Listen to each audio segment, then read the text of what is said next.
to our look ahead to what the papers will be bringing us tomorrow. I'm joined this evening by Benjamin Butterworth, the later editor and senior reporter with The Eye, and also John Stevens, the deputy political editor with the Daily Mail. Hello both. Quick look through the front pages.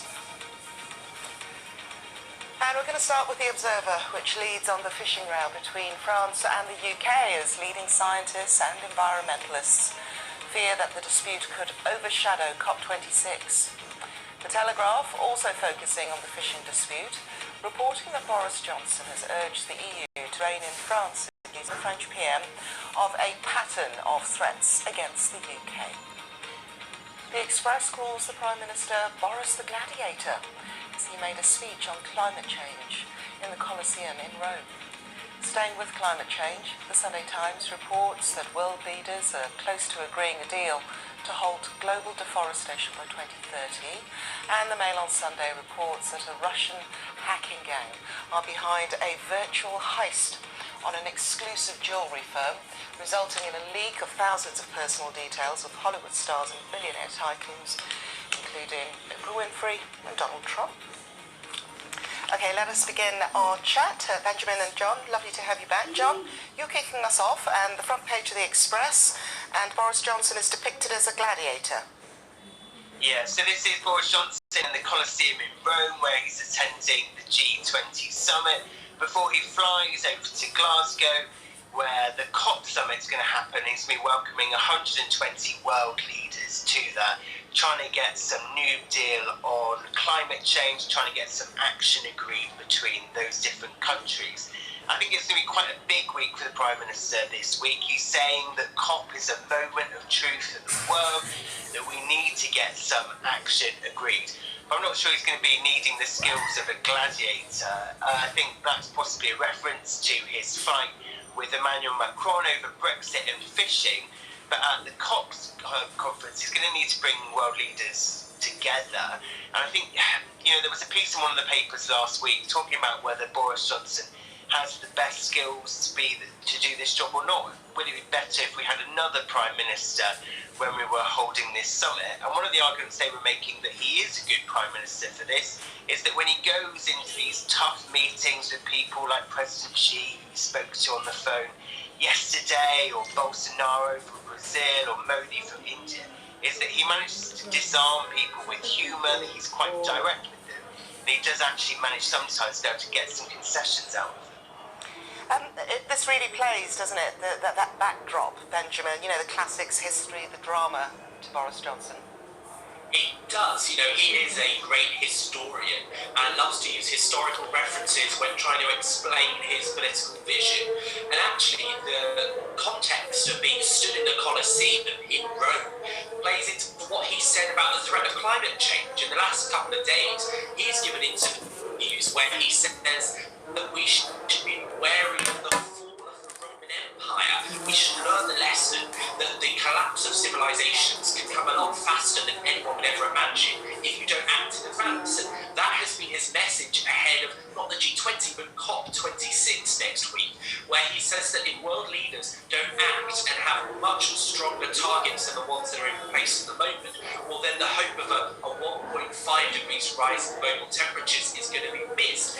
So clearly he's trying to draw on these historical examples, on the imagery of Rome and the Colosseum, in order to direct people's minds onto the challenges coming up in the next couple of days. John, let's turn to the front page of The Observer, and there are calls that Lord Frost and Jean Castex sort things out, please, before COP. Yes, this is a warning reported in The Observer, concerns from environmental campaigners that there's not going to be the progress that we need at COP in Glasgow, because it's all going to be overshadowed by this row going on about fishing between France and the UK. I think we need to take this with a slight pinch of salt. I think that Boris Johnson does have a big task in his hands this week, managing to convince countries like India to commit to giving up coal, trying to get China to make new commitments, even though President Xi won't be there in person. And I'm not sure it's particularly helpful for Boris Johnson to have this going on in the background. I'm sure it's pretty distracting. But I don't think that's going to be what makes or breaks this summit. And there's quite an interesting piece inside the Sunday Times talking about whether it's good cop or bad cop, and good about whether things are going to go well well, saying that things are much better this year than if they'd held it last year when originally planned. As Donald Trump's no longer in the White House, you've got Joe Biden, who's much more up for taking action on climate change. But then also on the bad cop side, saying, you've obviously got the problem with China, and obviously things have been really difficult for Boris Johnson. He's not been able to tour around the world endlessly over the last year, banging heads together, trying to convince these world leaders to stump up on their promises. And so I think that's going to be a quite hard thing for Boris Johnson, getting these people into a room and actually trying to get them to commit to something new. Benjamin, in terms of the fishing disaster itself, what's your feeling come Tuesday? Because that is the big deadline, isn't it? I mean, John is absolutely right that when it comes to COP26, I don't think that skirmish between the United Kingdom and France is going to be a defining, particularly influencing factor. I think the rhetoric is being ramped up more from the French side than the UK side. The French Prime Minister wrote in recent days to say that the EU must prove that leaving the EU is damaging, in his words, and that's why it's so important that they strike the tone that France is striking at the moment. Of course, a British fisherman was taken in by France and is facing a fine of £63,000. And I think, in the short term, this is going to be a difficult political dilemma. But the truth is that, leaders of all stripes, whether a liberal like Macron or a conservative like Boris Johnson, well, they like to sort of ramp up this jingoism before an election. And lo and behold, there is a French presidential election coming up in which Macron faces the far right. So I think we'll see a lot more of this rhetoric coming from France, but I think the British Prime Minister and Lord Frost, the chief negotiator, I think they know that in reality, this is going to be a storm in a teacup, as it were. Yeah, John, when we turn to the front page of the Telegraph, obviously Boris Johnson having quite stern words behind the scenes, and with the emergence of this letter, it does make you think that France or are trying to push the EU to make an example of Britain. Yes, you had the meeting today between Boris Johnson and Ursula von der Leyen, who's the European Commission President, and then tomorrow he's going to meet the French President Emmanuel Macron to kind of talk about this and lots of other issues, I'm sure. But it doesn't seem like either side is really backing down. We saw Boris Johnson and Emmanuel Macron seem to be getting quite well today, slapping each other's backs, doing fist bumps, etc. But when we look at what's actually going on in this fishing row, you saw this letter yesterday from the French PM to the EU that Ben referred to, and then you've heard Lord Frost, the Brexit minister, come back today and say that the UK is looking at possible legal action if France does go through with its threats. And at the moment, France is threatening that if the UK doesn't give more fishing permits to its fishermen to fish between 6 and 12 miles out from the British coast, then they're going to take steps such as putting more checks onto lorries arriving into France, which we obviously know can cause massive chaos quite quickly, and also threatening to ban British fishing trawlers from being able to offload their stocks on the French side of the channel. So I'm not really sure where we're going to go with this, whether either side is going to back down in some way. But Boris Johnson and Lord Frost, the Brexit minister, being quite firm in saying that if France does go ahead with this, then they're going to trigger, I think, Article 738. We've had Article 50 before, Article 60 was talking about Northern Ireland, but a new one tonight talking about how it would be a breach of the Brexit deal and they would trigger Article 738. I think you've summarised that up quite nicely for us. Benjamin, I wonder if you could take us to the other story on the front of the Telegraph, and the Prince of Wales saying the private sector must help solve climate change as the moment of truth arrives. I mean, how on earth do you convince the private sector to part with their cash? Well, I mean, in a part, this is what Prince Charles is saying. He is suggesting that governments haven't listened to changing behaviours of the corporate world. He thinks that they're more up for it than they're given credit. But what he's planning to do is to speak in Rome at the G20 on Sunday and tell the fashion industry that they are one of the world's most polluting. Now, I tell you what, Prince Charles is a braver man than I to deliver a message like that in Italy, where it is obviously such a cornerstone of their economy.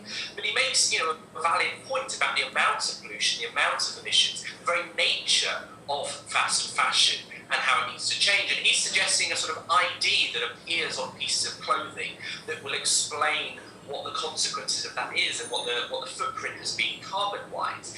Now, he also has said that young people's voices, that they are quote-unquote despairing. That's what he's going to say in these comments. And so clearly he's trying to use his influence and his diplomatic sway to galvanise people around his cause. It's no surprise that he's so passionate about the environment. But, you know, I think these are pretty bold comments to come from a royal. It's a case of give and take, isn't it? Particularly with the private sector, John. I mean, they're going to want something back if they're going to be expected to, you know, stump up and pay. Yeah, I think one of the things Prince Charles is going to talk about tomorrow is an initiative he's already got up and running, working with chief executives to look at sustainability. But I think we're starting to see Prince Charles in a bit of a different way. Some people used to paint him as a bit of a loon, going on about these issues, talking to his plants in the garden. But now he sees differently. He's someone who's been able to bring together business leaders, world leaders, and talking about a topic that he knows so much about because he's been talking about it for so long. So I actually think this is kind of the making of Prince Charles, that people start to see that he has got a leadership role on the global stage, that he can bring people together and start to bring some sort of action. Okay, well, Benjamin mentioned the young in the story of climate change. I'm just going to stick with you, John, because obviously this is your paper, and we've got the picture of Greta arriving. She has stressed, though, she hasn't had an invitation.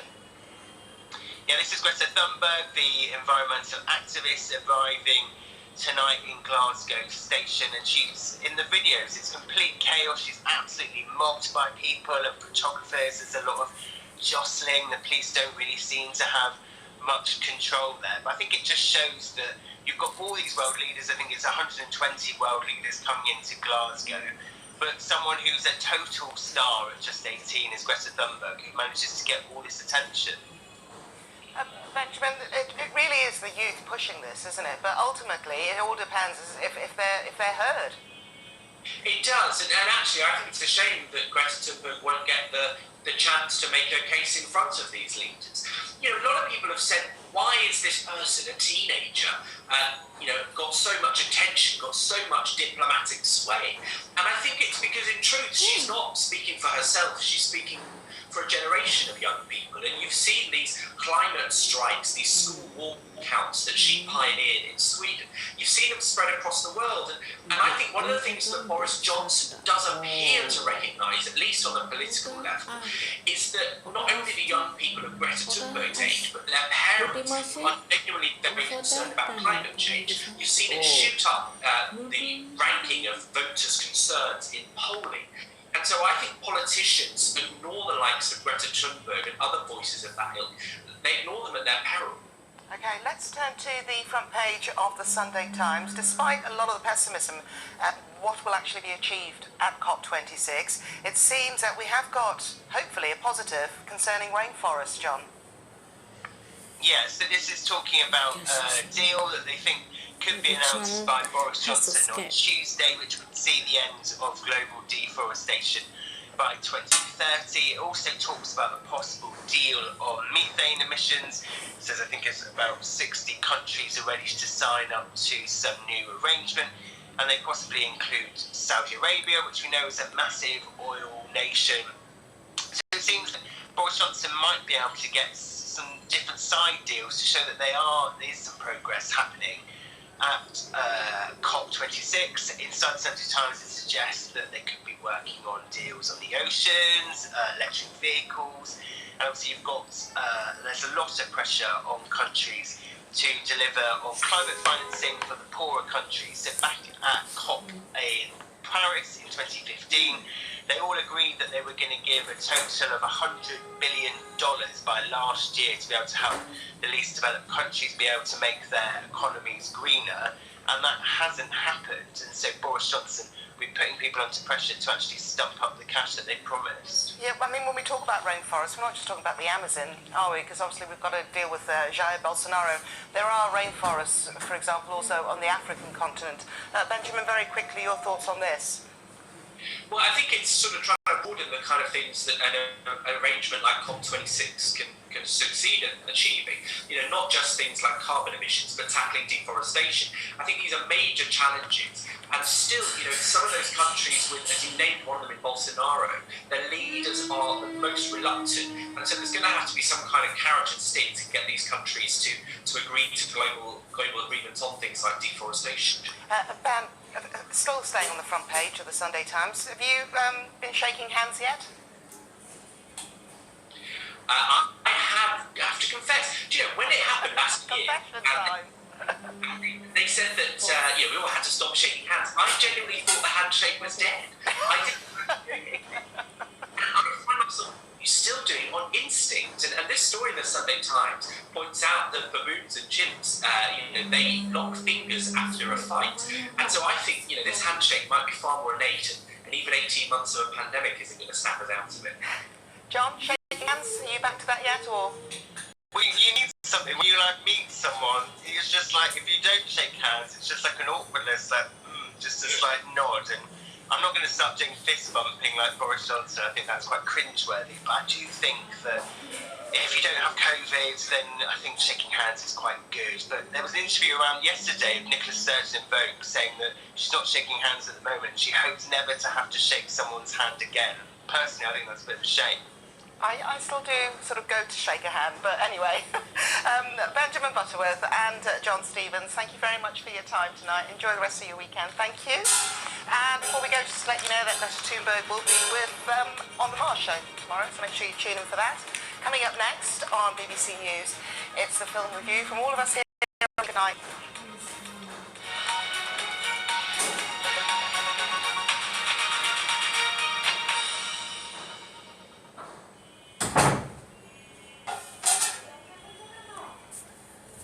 মনে হয় কেউ নাই তো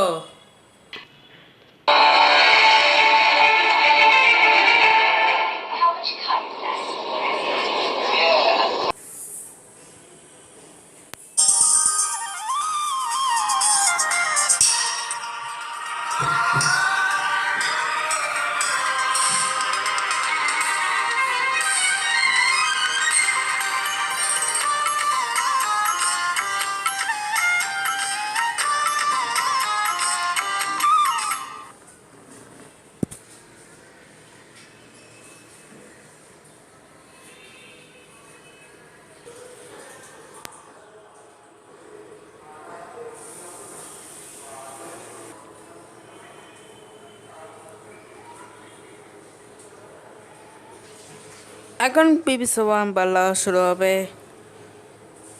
আজকে অনুষ্ঠান পিটাই নি শেষ তখন আবার ক্যাচ পয়েন্ট শুরু হবে ভালো থাকবেন সবাই তখন বাকি অনুষ্ঠান প্রচারিত হবে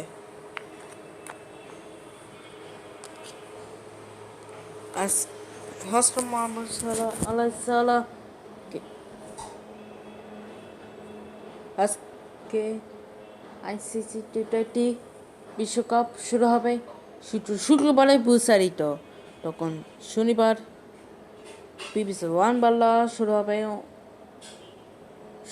শুক্রবার সংবাদ 1টা সংবাদ 6টা সংবাদ 10টা সংবাদ